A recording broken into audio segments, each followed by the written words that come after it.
Welcome back to another technical deep dive here in the debug zone. Today we're tackling a big question and breaking it down with insights from other users.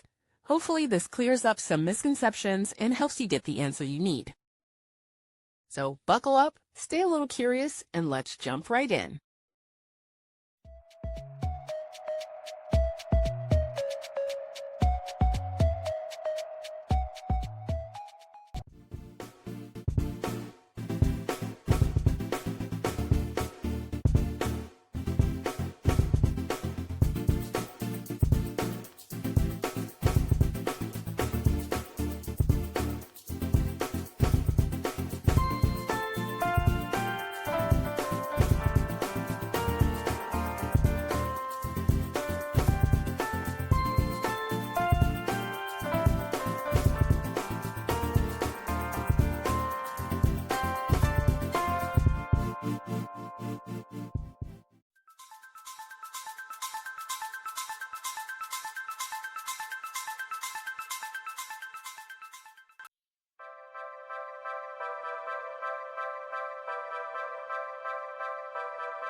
And that's a wrap.